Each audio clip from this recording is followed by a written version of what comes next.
When I was a wee little lad raised in a Christian church, going to Sunday school and Wednesday service, there was plenty of times where I tried to speak to God, and there was really nothing that came back from it.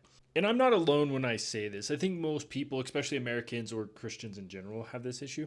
And there was a point in time where I decided to give God an ultimatum. It's a little personal, but it was like along the lines of there was issues with my parents fighting and it was really bad. It was a rough household and I just wanted it to stop for that moment. Nothing stopped and I was like, okay, I'm never praying again. This doesn't work.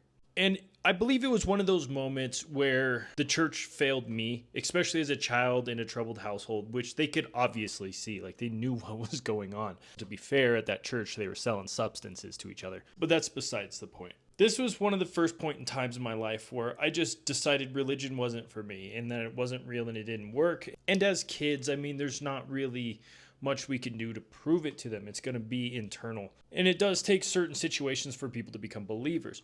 But if you fast forward it today, prayers are being answered.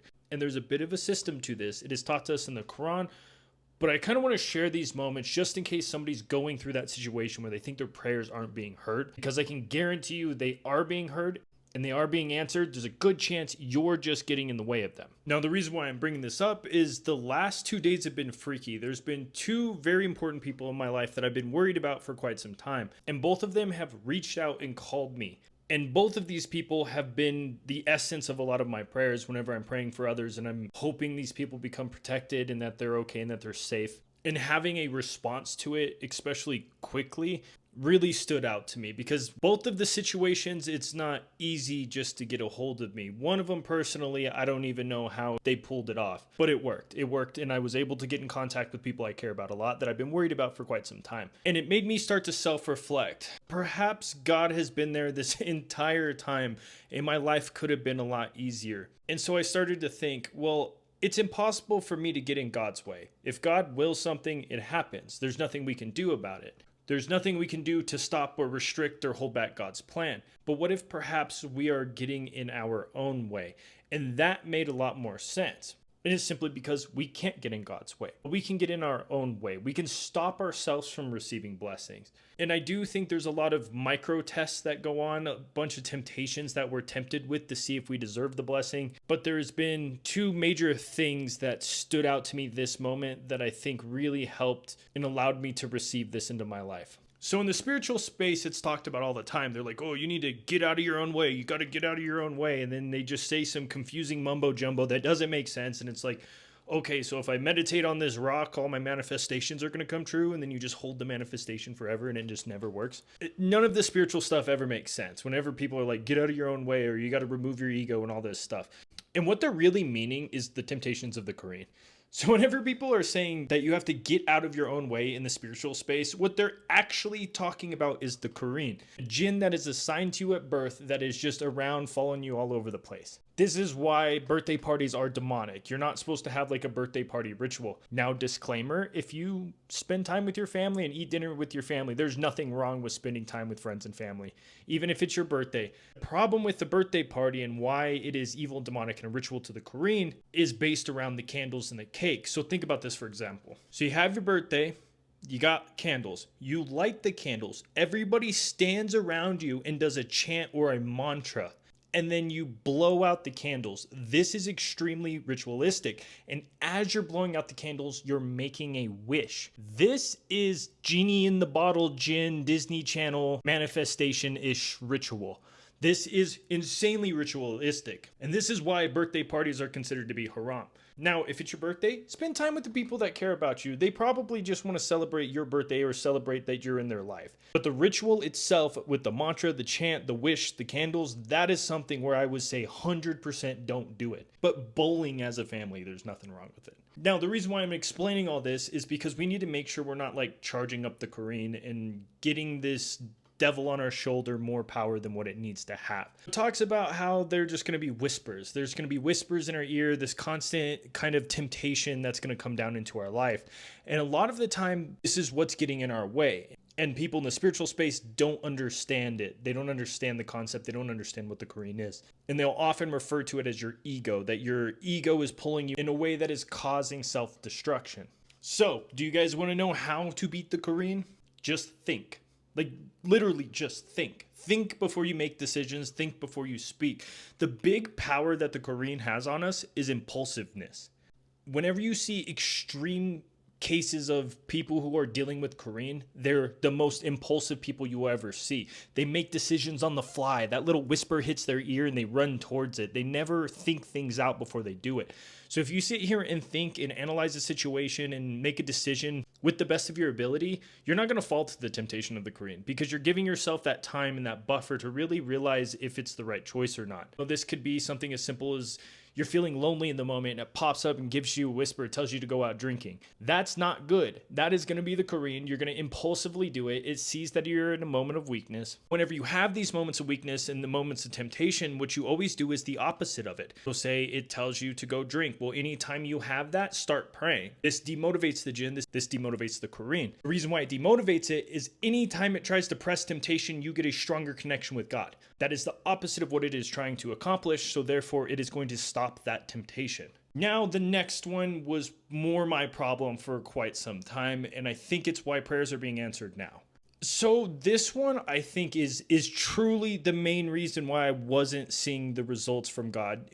And of course, some of my prayers have been answered for quite some time. And I believe all you guys understand that situation and you guys have been through the same. But there was a common situation and a common thing that I did every single time when I've noticed that prayers were being answered and noticed it quickly too. So something I've understood for quite some time is whenever you're in a situation of pain, you have a painful moment, you're going through trauma, there's always a learning lesson. And I've always believed, and I still believe this to this day, that once you learn the lesson within the pain gets lifted out of you immediately. Everybody's on their own path. We're learning and growing as individuals, and that's how we get into heaven. That's how we continue this human existence. And arguably, probably a main point of the human existence is to grow and learn. And the only way to grow and learn is to go through pain. Whenever you train, you exercise, you get sore. And whenever you get sore, that's your body growing and getting bigger and stronger. So whenever we have these moments of pain, we have to sit there and analyze, take full accountability of the situation. Even if somebody else did something to us, we could have made better choices. We could have just not associated with that person, or we could have just picked up an extra shift at work and it would have avoided it.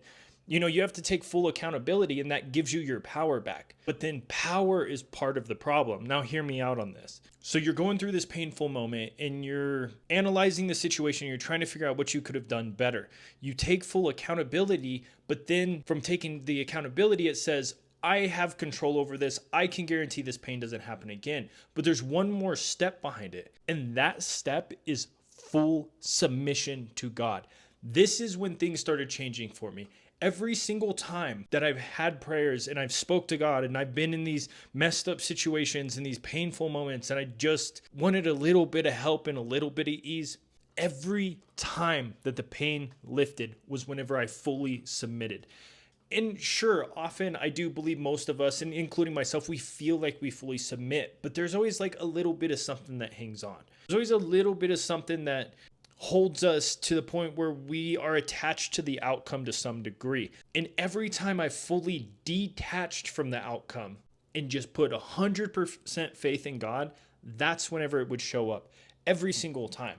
And even saying that out loud, it's still kind of trippy to me because I know this is true. I know this is what I've done every single time when I've had prayers be answered and answered quickly at that, where I know it was divine intervention. And I know for a fact I was not capable of doing these things because I did nothing at all but prayed. When both these people reached out, I didn't do anything.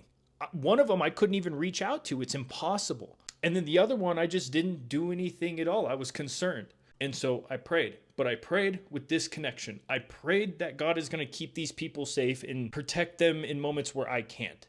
And then I disconnected, fully went about my life with full trust and full understanding that everything's going to be okay. And then boom, 2 days ago, I get a call from somebody who it should be impossible for that situation to happen. I'm not going to say exactly what it is online, but this person, it's impossible for them to be able to call, and they were able to call me. And then boom, did the same thing. Next day, get another phone call, which was yesterday. These are things that happen when we disconnect from the outcome. We may be submitting to God and trusting God. And I do believe everybody watching this does trust God. But the way to fully submit is to disconnect ourselves from the outcome.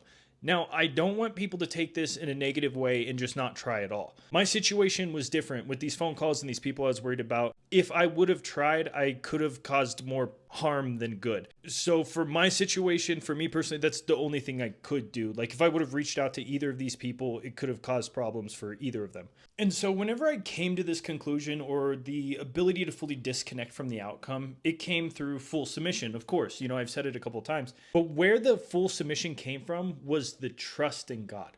Was, hey, please help me with this. I'm scared, I'm worried. I would like this to happen, but if it doesn't happen, I trust you. You know best, and whatever you decide, I'm okay with it. I'm along for the ride. That's where the full submission and full disconnect came from. We are told countless times that whenever we submit to God, we will be rewarded, or at bare minimum, we are told to submit. We are told this is something we need to be doing consistently, and that's how we're supposed to be as believers. If you are a true believer and you have true faith in God, we will disconnect from outcomes, but we will still put in work. Because God don't favor the lazy. God don't like lazy. We've seen this time after time. Lazy people get nowhere in life. There is a happy medium. It's continue forward, do as good as you can, trust that God's going to be there. And whenever it's your time to receive the thing or not receive the thing, God knows best. This is how we can get out of our own way and stop holding back the blessings that we would be receiving otherwise. So I just wanted to get this out, share this with you guys, give you guys a little bit of hope. Hopefully that's what's happening here. That perhaps if you're having a hard time, try reflecting and seeing what you could have done better in the situation to help yourself. And then disconnect from the outcome and just have full trust and full faith in God. And at bare minimum, it's very freeing. It's very freeing to have this kind of faith. I even call it like blind faith. I don't care. I'll be delusional. People who don't understand, they could call me crazy. My faith came from the Quran, from a dark moment, an extremely dark moment that very few people will ever understand. So my connection with God, it's impossible to break this. It's impossible to shake this. There's nothing anybody could ever show me or tell me that's going to change my mind.